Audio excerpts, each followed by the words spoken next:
ನಮಸ್ಕಾರ ಕರ್ನಾಟಕ. ನಾವಿವತ್ತು ನೂಡಲ್ಸ್ ಮಾಡೋದು ಹೇಗೆ ಅಂತ ನೋಡೋಣ ಬನ್ನಿ. ಅದಕ್ಕೆ ಬೇಕಾಗಿರುವ ಸಾಮಗ್ರಿಗಳು: ಒಂದು ದಪ್ಪದಾಗಿರುವ ಈರುಳ್ಳಿಯನ್ನು ದೊಡ್ಡದಾಗಿ ಹೆಚ್ಕೊಂಡಿದ್ದೀನಿ, ಮತ್ತೆ ಹುಳ್ಳಿಕಾಯಿನ ಈ ಶೇಪಲ್ಲಿ ನಾನು ಹೆಚ್ಕೊಂಡಿದ್ದೀನಿ, ಮತ್ತೆ ಇದು ಕ್ಯಾರೆಟ್ ಒಂದನ್ನ ಈ ರೀತಿ ಹೆಚ್ಕೊಂಡಿದ್ದೀನಿ, ಕ್ಯಾಪ್ಸಿಕಮ್ನ ದೊಡ್ಡದಾಗಿ ಹೆಚ್ಕೊಂಡಿದ್ದೀನಿ. ಇದು ನೂಡಲ್ಸ್, ಮತ್ತೆ ಇದು ಮೆಣಸಿನ ಪುಡಿ, ಮತ್ತೆ ಶುಂಠಿ ಬೆಳ್ಳುಳ್ಳಿ ಪೇಸ್ಟ್ ತೊಗೊಂಡಿದ್ದೀನಿ, ಮತ್ತೆ ರುಚಿಗೆ ತಕ್ಕಷ್ಟು ಉಪ್ಪು. ಇದು ವೆನಿಗರ್ ಬದಲು ನಾನು ನಿಂಬೆಹಣ್ಣು ತೊಗೊಂಡಿದ್ದೀನಿ. ನಾನು ಪಿಜ್ಜಾ ಸಾಸ್ ತೊಗೊಂಡಿದ್ದೀನಿ, ನಿಮಗೆ ಬೇಕಂದರೆ ತೊಗೊಳ್ಳಿ, ಇಲ್ಲಾಂದರೆ ಬೇಡ. ಮತ್ತು ಟೊಮಾಟೊ ಕೆಚಪ್ ಮತ್ತು ಸೋಯಾ ಸಾಸ್. ಇದು ಪಾತ್ರೆಗೆ ನೂಡಲ್ಸ್ನ ಬೇಯಿಸ್ಕೊಳ್ಳೋಣ. ಇದಕ್ಕೆ ನೀರು ಹಾಕೊಳ್ಳಿ.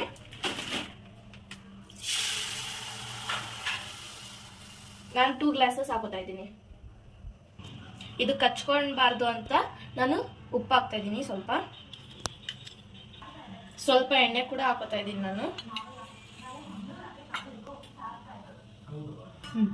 ಇದು ನಾನು ಬೇಯೋ ತನಕ ಈ ರೀತಿ ಮಾಡ್ಕೊತಾ ಇರ್ತೀನಿ.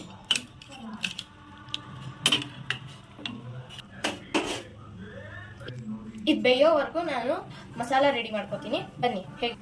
ನಾನೀಗ ಒಂದು ಪಾತ್ರೆಗೆ 2 ಸ್ಪೂನ್ ಆಯಿಲ್ ಹಾಕೋತಾ ಇದ್ದೀನಿ. ನೀವು ಬೇಕಾದ್ರೆ ಬೆಣ್ಣೆ ಕೂಡ ಹಾಕೋಬಹುದು. ಈಗ ಸ್ವಲ್ಪ ಎಣ್ಣೆ ಕಾಯ್ದಿದೆ, ಅದಕ್ಕೇನೆ ನಾನು 1 ಸ್ಪೂನ್ ಶುಂಠಿ ಬೆಳ್ಳುಳ್ಳಿ ಪೇಸ್ಟ್ ಹಾಕೋತೀನಿ. ಯಾಕೆಂದರೆ ನಮ್ಮ ಮನೆಯಲ್ಲಿ ಯಾರು ಅಷ್ಟೊಂದು ಇಷ್ಟಪಡಲ್ಲ ಶುಂಠಿ ಬೆಳ್ಳುಳ್ಳಿ ಪೇಸ್ಟು. ಇದಕ್ಕೆ ಸ್ವಲ್ಪ ಈರುಳ್ಳಿ ಹಾಕೋತಾ ಇದ್ದೀನಿ. ಈಗ ಇದು ಗೋಲ್ಡನ್ ಬ್ರೌನ್ ಬರೋವರೆಗೂ ಹುರ್ಕೊಳ್ಳೋಣ.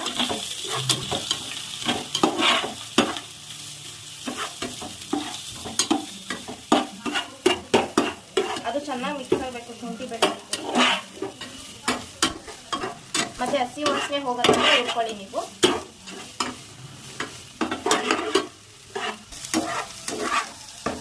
ಈಗ ಇದು ಗೋಲ್ಡನ್ ಬ್ರೌನ್ ಬಂದಿದೆ ಮತ್ತೆ ಹಸಿ ವಾಸನೆ ಕೂಡ ಹೋಗಿದೆ. ಇದಕ್ಕೆ ನಾನು ಹುಳ್ಳಿಕಾಯಿ ಹಾಕೋತಾ ಇದ್ದೀನಿ, ಮತ್ತೆ ಸ್ವಲ್ಪ ಕ್ಯಾರೆಟ್,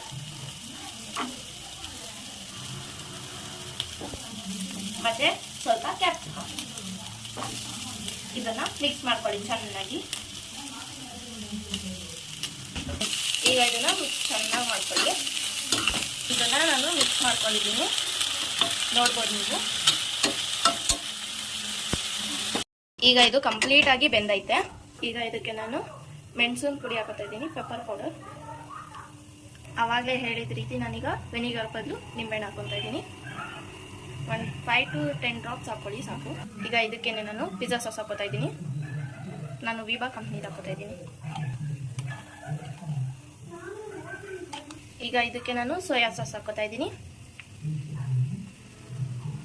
ಹಾಕೋಬೇಡಿ, ಹುಳಿ ಜಾಸ್ತಿ ಹಾಕೋಬೇಡಿ, ಯಾಕೆಂದ್ರೆ ಹುಳಿ ಆಗ್ಬಿಡುತ್ತೆ ಜಾಸ್ತಿ. ಈಗ ನಾನು ಟೊಮೆಟೊ ಕೆಚಪ್ನ ಹಾಕೋತಾ ಇದ್ದೀನಿ. ಮಿಕ್ಸ್ ಮಾಡ್ಕೊಳ್ಳೋಣ. ಚೆನ್ನಾಗಿ ಮಿಕ್ಸ್ ಮಾಡ್ಕೊಳ್ಳಿ, ಎಲ್ಲ ಕಡೆ ಸ್ಪ್ರೆಡ್ ಆಗಬೇಕು.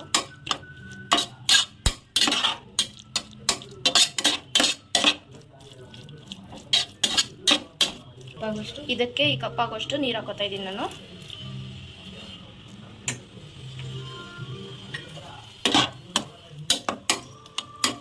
ಮತ್ತೆ ಮಿಕ್ಸ್ ಮಾಡ್ಕೊಳ್ಳಿ. ಕುದಿಸೋ ನೀರು ಕೇಳ್ಬೋದು. ಈಗ ಇದಕ್ಕೆ ನಾನು ರುಚಿಗೆ ತಕ್ಕಷ್ಟು ಉಪ್ಪು ಹಾಕೋತಾ ಇದ್ದೀನಿ. ನನಗೆ 2 ಸ್ಪೂನ್ ಹಾಕೊತಾ ಇದ್ದೀನಿ. ಈಗ ಇದು ಚಟಾಪಟ ಅಂತೈತೆ. ಇದನ್ನು ಮಿಕ್ಸ್ ಮಾಡ್ಕೊಳ್ಳೋಣ. ಇದನ್ನು ನಾವೇನಾದ್ರು ತಿಂದರೆ ಒನ್ ಮೋರ್ ಅನ್ಬೇಕು ನೀವು. ಈಗ ಇದಕ್ಕೆ ನಾನು ಫುಡ್ ಕಲರ್ ಏನು ಯೂಸ್ ಮಾಡ್ತಾ ಇಲ್ಲ. ಇದು ತುಂಬಾ ಇಂಜುರಿ ಆಗುತ್ತೆ ನಾವೇನಾದ್ರು ಫುಡ್ ಕಲರ್ ಯೂಸ್ ಮಾಡಿದ್ರೆ. ಇದು ಆರ್ಗ್ಯಾನಿಕ್ ಆಗಿ ಮಾಡ್ತಾ ಇದ್ದೀವಿ, ಇನ್ಆರ್ಗ್ಯಾನಿಕ್ ಬೇಡ. ಫುಡ್ ಕಲರ್ ಆರೋಗ್ಯಕ್ಕೆ ಹಾನಿಕರ. ಯೂಸ್ ಮಾಡಲು ಬಿಡದಿರಿ. ಈಗ ಇದು ಚೆನ್ನಾಗಿ ಆಗಿದೆ. ಇದಕ್ಕೆ ನಾವು ನೂಡಲ್ಸ್ ಹಾಕೊಳ್ಳೋಣ. ಈಗ ಬೆಂದಿರೋ ನೂಡಲ್ಸ್ನ ಹಾಕೊಂಡ್ಬಿಡೋಣ. ಈಗ ನೂಡಲ್ಸ್ನ ಆ ಮಸಾಲ ಜೊತೆ ಮಿಕ್ಸ್ ಮಾಡ್ಕೊಳ್ಳಿ ಚೆನ್ನಾಗಿ. ಫುಲ್ ಮಿಕ್ಸ್ ಆಗಬೇಕದು. ಇದನ್ನ ನೀವು ಕಲರ್ ಆಗೇ ತಿನ್ನಬೇಕು ಅಂತ ಏನು ಯೋಚನೆ ಮಾಡಬೇಡಿ. ಈಗ ನಾವು ಕಲರ್ಸ್ ಹಾಕಿದ್ರೆ ಗೋಬಿ ಬ್ಯಾನ್ ಆಗಿದೆಯಲ್ಲ, ಸೊ ನಾವು ಕಲರ್ಸ್ ಯೂಸ್ ಮಾಡೋದಿಲ್ಲ. ನೀವು ಯೂಸ್ ಮಾಡಬೇಡಿ. ನಿಮಗೆ ಕಲರ್ ಬೇಕು ಅಂದರೆ ಬೇಕಾದ್ರೆ ಸಾಸ್ ಹಾಕ್ಕೊಳ್ಳಿ. ಲೋ ಫ್ಲೇಮಲ್ಲಿ ಇಟ್ಕೊಂಡು ನಾವು ಮಿಕ್ಸ್ ಮಾಡ್ತಾ ಇರೋದು. ನೋಡಿ, ನಾವು ಫುಡ್ ಕಲರ್ ಯೂಸ್ ಮಾಡ್ದಲ್ಲೇ ಎಷ್ಟು ಕಲರ್ ಬಂದಿದೆ ಬೈ ಕೆಚಪ್. ಇದೀಗ ಕಂಪ್ಲೀಟಾಗಿ ಮಿಕ್ಸ್ ಆಗಿದೆ. ಇದನ್ನು ಒಂದು ಪ್ಲೇಟಿಗೆ ಸರ್ವ್ ಮಾಡ್ಕೊಳ್ಳೋಣ. ಈಗ ಇದನ್ನು ನಾನು ಹಾಕೊತಾ ಇದ್ದೀನಿ ಪ್ಲೇಟಿಗೆ.